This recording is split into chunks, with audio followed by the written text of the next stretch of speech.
آج سے 300 سال پہلے ایک پرسکون وادی جہاں درختوں کی سرسراہٹ بھی نغمہ لگتی تھی، ایک پورا گاؤں آباد تھا۔ اسی گاؤں میں ایک نوجوان لڑکا جس کا نام سلمان اور ایک خوبصورت لڑکی جس کا نام عائشہ تھا۔ ان کی محبت خاموش مگر گہری تھی۔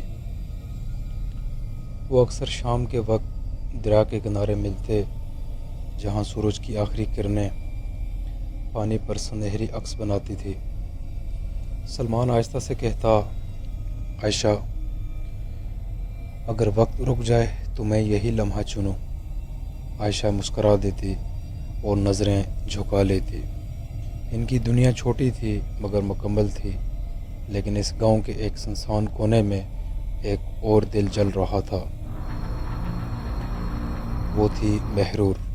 اس کی آنکھوں میں عجیب سی سردی تھی اور دل میں خطرناک حسد۔ وہ بھی سلمان سے محبت کرتی تھی، لیکن اس کی محبت نہیں، ایک جنون تھی۔ وہ عائشہ کو برداشت نہیں کر سکتی تھی۔ ایک رات جب پورا گاؤں سو رہا تھا، محرور جنگل کے اس کونے کے حصے میں گئی جہاں لوگ جانے سے ڈرتے تھے۔ وہاں ایک پرانی جھونپڑی تھی۔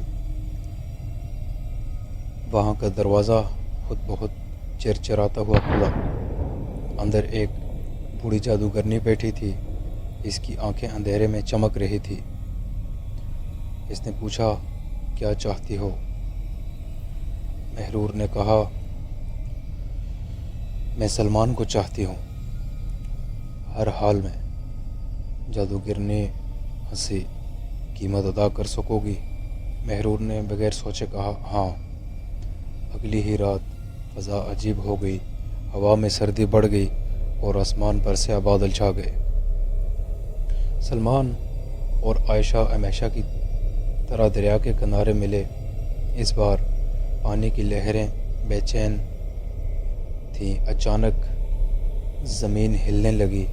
عائشہ گھبرا گئی، سلمان، یہ کیا ہو رہا ہے؟ سلمان کچھ سمجھ پاتا اس سے پہلے عائشہ کے قدموں کے نیچے زمین پھٹ گئی۔ وہ چیخی۔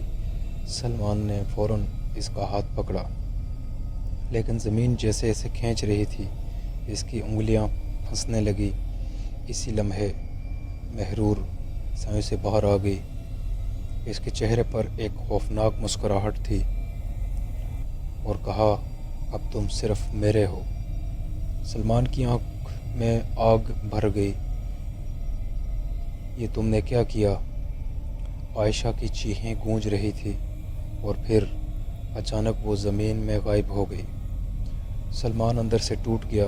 وہ ہر رات اسی جگہ آتا، عائشہ کو پکارتا، لیکن جواب میں صرف ٹھنڈی ہوا اور سناٹا ملتا۔ محرور نے سوچا، اب سلمان اس کا ہو جائے گا۔ وہ اس کے پاس گئی، لیکن سلمان کی آنکھوں میں صرف نفرت تھی۔ تم نے میری روح چھین لی۔ یہ سن کر محرور کے چہرے کا غرور ٹوٹ گیا۔ اسی لمحے ہوا اور بھی ٹھنڈی ہو گئی۔ درخت زور زور سے ہلنے لگے۔ زمین دوبارہ کانپی اور اس بار محرور کے پیچھے ایک سایہ کھڑا تھا۔ وہ آہستہ آہستہ آگے بڑھا اور جیسے ہی اس کا چہرہ ظاہر ہوا تو پتہ چلا کہ وہ تو عائشہ تھی، لیکن اب اس کی آنکھیں سیاہ تھیں اور چہرہ بہجان۔ محرور چیخ اٹھی، نہیں، یہ ممکن نہیں۔ عائشہ کی روح نے سرد آواز میں کہا، محبت کو دفن نہیں کیا جا سکتا۔ زمین نے محرور کو بھی پکڑ لیا۔ وہ چیختی رہی، مجھے بچاؤ، لیکن اس بار کوئی نہیں آیا۔ زمین نے اسے بھی نگل لیا۔